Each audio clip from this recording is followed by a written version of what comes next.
Hi, this is Jeff Curto, and welcome to episode number 98 of Camera Position, the podcast about the creative side of photography. So we've spent a little bit of time talking about pictures in an exhibition and the idea of putting your work into competition, and I thought I'd sort of change gears here a little bit and talk more about ideas of passion in photography. Passion and the strange bedfellow that passion has, which is direction. So I thought I'd share a note from a photographer named Al Duval. Al, somebody that I've worked with to kind of hone his portfolio over the years, really great guy, really terrific photographer.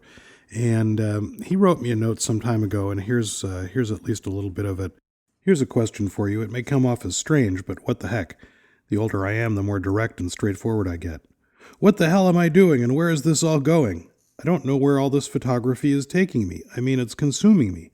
I absolutely love it. It's all I do in my spare time. I shoot and shoot and shoot, and then I edit and edit and edit, and then I print and print and print. Then I do it all over again and again. Well, you get the idea. It's like I'm possessed. All these images are piling up on my hard drive and my website, and I'm literally running out of space to store my prints.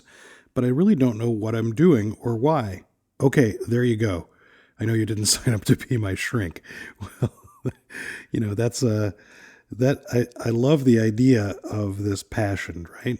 And of course, the response to Al was that the thing that he was feeling was passion, and that it's not at all uncommon. And the reason I wanted to talk about this in this particular episode of Camera Position is, here we've been talking on and on about these photographers who have these dedicated bodies of work where they're working very hard, single-mindedly toward one particular idea. And, here is a photographer who is it seems like probably he's all over the block and he's trying all these different things and he doesn't really know where it's going. He doesn't really have a direction for it.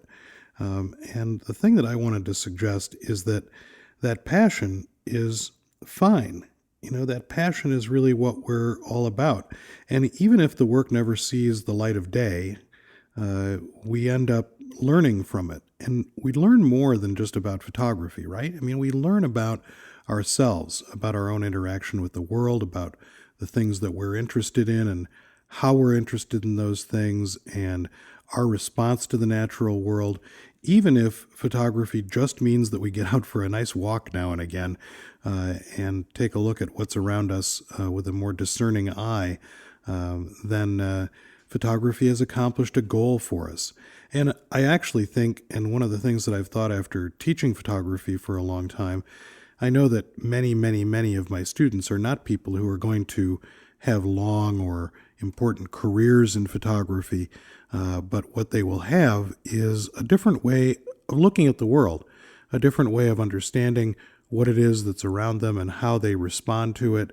And boy, if we can be more present in the world, if we can be more centered in terms of how we approach the world, that in and of itself is a great thing. Now, I will also, as I'm talking along here, I've thought about this great idea from the great photographer Minor White, who talked a lot about how a photograph wasn't complete until it had a viewer, that the photographer was only a portion of the process of making a photograph, and that the photograph wasn't a complete document, it wasn't a complete thing, until it had someone to look at it. And I think that does help us with this idea of passion and direction, sharing that passion with someone, sharing that interest with someone, whether it is sharing it with someone from the point of view of exhibiting the work, or whether it's sharing it with our significant other or with a small group of other photographers that we get together with, or even sharing it now with one of the many different ways that we can share work online through Tumblr or Flickr or whatever whatever website presence you use to kind of get work out there, Facebook, and sharing that work with people who are like-minded in some way. Of course, the problem with some of those methods of sharing work is that they don't necessarily say the hard things. They don't necessarily sort of help direct that passion in a way that helps you. So many Flickr comments say something like, great composition. But our objective, of course, is to go beyond great composition and see what we can make out of something. So this idea of photography being not pragmatic, not purposeful, and I think that not purposeful is really kind of an important part of what we do. And it's weird because here we are in our regular lives. We have to get up in the morning and do the things we need to do and go to our jobs and perform in a way that is expected of us and do all of the sort of responsible things that we do as members of a community or a family. And then here we have this other thing that has no overt purpose or function, and it seems to be kind of pure folly. And if it's pure folly, why are we spending so much time doing it?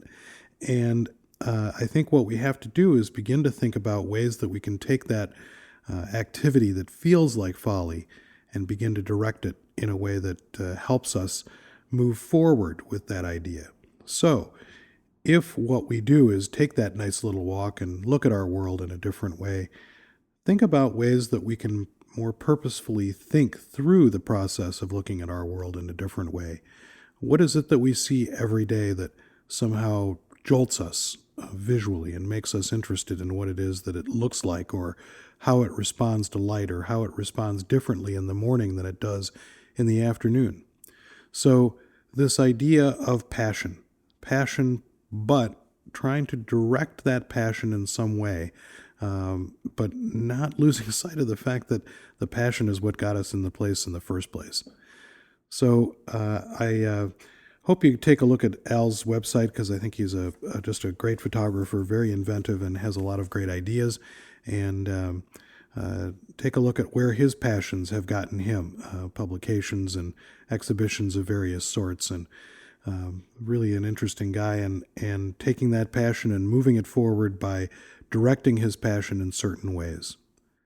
On another note, and certainly a note that's filled with passion of a different sort, I still have a few spots left open in my 2 Italy photography workshops, one in Tuscany for a week and one for 5 days in Venice. And boy, you'll never find a more passionate place, I think, in the world than Italy. And pursuing photography with a group of like-minded photographers, being able to direct that passion by talking with other people who are equally passionate, can really be a helpful experience. So a couple of spots left in 2 or 3 spots actually left in each of those workshops, and hopefully somebody out there that you know or yourself will come along with us and learn about photography in a beautiful and passionate kind of a place.